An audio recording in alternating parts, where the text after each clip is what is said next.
처음에는 어떤 걸 해야 되냐면 잠재의식이 열려야 돼요. 잠재의식이 열리고 그 부수적인 결과로 어릴 적에 느꼈던 감정들을 다시 느낄 수 있는 상태가 되어야 됩니다. 그 다음에 그 관념을 인식을 하던 인정을 하던 그 다음에 이제 문제가 해결돼야 하는 거죠. 그런데 이제 영체마을에 와서 수행을 하다 보면 처음에 관념에 대한 용어를 쓰고 그것을 뭔가 느껴서 발산하는 얘기를 하는데 아마도 헷갈릴 수가 있습니다.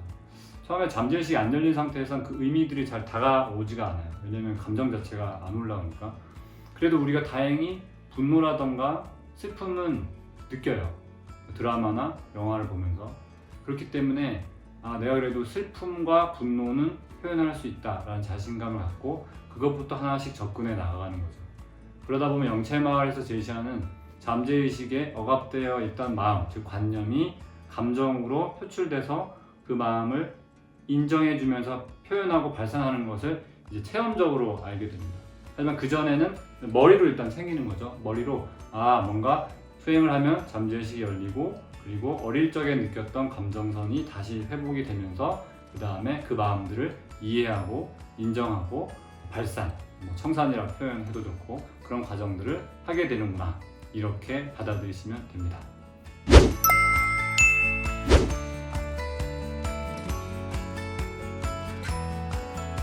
우리가 살면서 이제 어른이 되면서 어릴 적에 느꼈던 감정을 다시 느껴야 되는 그 필요성이 있어요. 감정은 마치 비유하자면 똥오줌처럼 노폐물과 같아요. 그래서 그 노폐물을 우리의 몸으로 마음으로 발산을 하지 않으면 결국에는 한의학적으로 보면 경혈이 막히는 거죠. 감정을 누른다는 것이 경혈이 막히면서 노병사의 흐름으로 가게 되고 그 과정에 불행한 사건들이 생기게 됩니다. 그래서 내 표면의식에서 원하는 것을 실제 현실에서는 이루지 못하고 이제 괴로움을 느끼게 되는 거죠.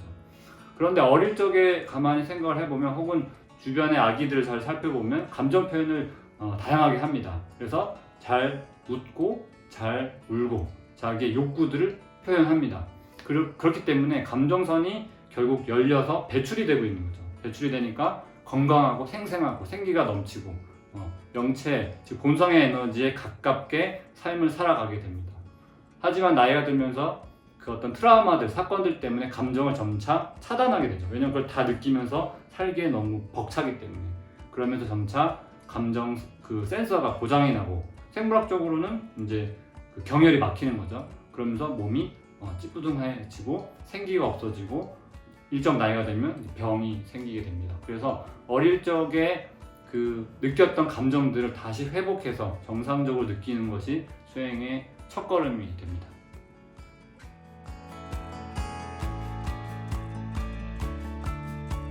어릴 적의 기억을 떠올렸을 때 예를 들어서 명상을 기존에 열심히 했기 때문에 그때의 감정들을 나는 다 느껴서 발산했다 이렇게 생각하고 그 이후에 그때의 감정들이 더 이상 안 올라오는 경우를 경험하게 됩니다. 실제 저도 그랬었고 그런데 잠재의식이 더 열리면 똑같은 사건인데 그 사건에 대해서 새로운 느낌으로 관념들, 즉 감정이 올라옵니다.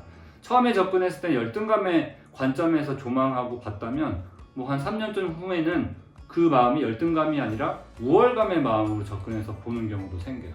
즉 하나의 사건 속에 84,000가지 다양한 관념들, 마음들이 다 엮여져서 공존했던 것이죠. 그래서 우리가 잠재의식 더 열리면 하나의 사건에 대해서 더 많은 관념들을 다시 느낄 수가 있습니다. 그렇다면 내가 그 마음을 청산했기 때문에 더 이상 올라오지 않아요 라고 하시는 분은 잠재의식이 열리다가 멈춘 상태인 거죠. 그때가 더 위험한 상태입니다. 오히려 수행을 열심히 해서 잠재의식이 더 열려서 잠재의식을 연다라는 것은 이 감정의 배출 밸브를 여는 것과 같아요. 밸브가 열려야 계속 그 마음에 물리적으로 탁기가 나가면서 건강하고 행복하고 여러 감정들을 경험하면서 다이나믹하게 재미나게 살 수가 있습니다.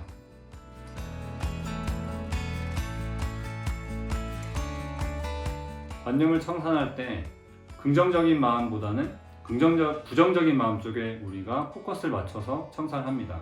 왜냐하면 에고가 12분별을 할 때 좋은 거 나쁜 거를 분별하지만 정확하게는 좋은 거 나쁜 거 자체가 없습니다. 그런데 좋은 것 쪽은 우리가 마음에서 허용을 하기 때문에 이미 잘 느끼고 있어서 그쪽에 의식을 많이 집중하지 않고 영채마을은 소위 말하는 부정적인 부분에 더 의식을 집중합니다. 그래서 그 부정적인 곳에 의식을 집중할 때 참가자분들은 이렇게 생각할 수 있겠죠. 아니 그 부정적인 생각을 계속 하게 되면 그게 진짜 현실화가 돼서 문제가 되지 않는가. 하지만 이게 마음의 한 끗 차이인데 그것이 옳다 그르다를 떠나서 마음에 우리 몸에 있는 에너지라는 관점에서 그 마음을 우리가 인정해 준다라고 생각하고 그 마음을 조망을 하게 되면 그 한 자락 생각 차이에 의해서 그 마음을 느껴서 발산하게 되는 과정이 생기게 됩니다. 하지만 그런 관념에 대한 이해가 없이 그 한 자락 마음이 없이 그냥 부정적인 마음의 의식이 들어가 버리면 그 마음이 우리의 중추신경을 다 장악해서 그냥 통으로 그 부정성 상태에서 세상을 바라보고 언행을 펼치기 때문에 실제 부정적인 현실이 생겨버리는 거죠. 그런데 내가 관념을 청산할 거야 라고 한 생각 일으키고 그 부정적인 느낌에 의식을 집중하면 그것을 대상화하기 때문에 대상화한 상태에서 느끼고 그걸 이제 관념 분리라고 표현합니다. 대상화한 상태에서 느껴서 배출하는 현상이 생기게 되면서 그 마음에 의해서 현실이 왜곡되는 게 아니라 그 마음이 인정받으면서 해체가 되어서 이제 우리가 해방되는 억압된 마음들이 해방되는 현상으로 바뀌게 됩니다. 그래서 그 한 자락 내가 관념을 인지하고 청산할 거야 라는 그 마음이 전혀 다른 결과를 가져오는 것이죠. 그래서 부정적인 현상, 마음의 관념에 의식을 집중하는 것은 그렇게 이해하면 좋겠습니다.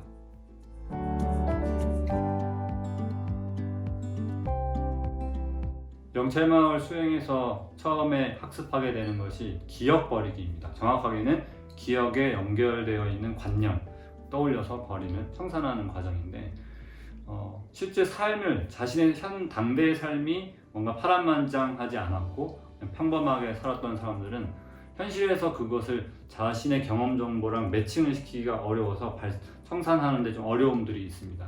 그럴 때 우리가 쓰는 보조적인 그 방법이 나의 부모님 때 그리고 조부모님 때의 사건들을 듣고 그것을 되어보는 마음이 되어서 한번 시도를 해보는 거죠.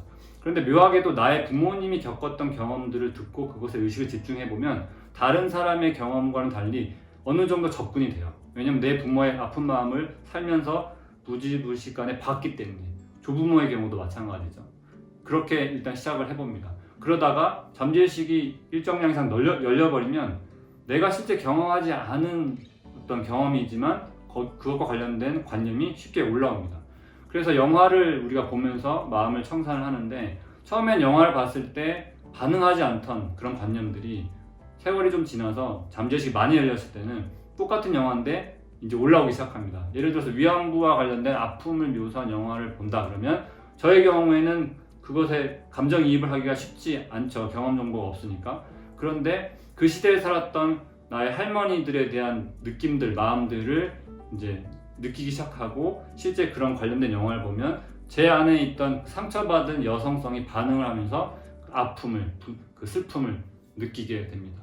그래서 우리가 평범한 큰 사건이 없이 삶을 산 사람들의 경우에는 처음에는 나의 윗대 분들의 마음으로 한번 조망을 해보고 그러다가 시간이 지나서 내 마음이 잠재의식이 열리면 자연스럽게 느낄 수가 있게 됩니다. 그때 보조적인 도구로서 여러 가지 영화 매체들을 사용하면 좋겠습니다.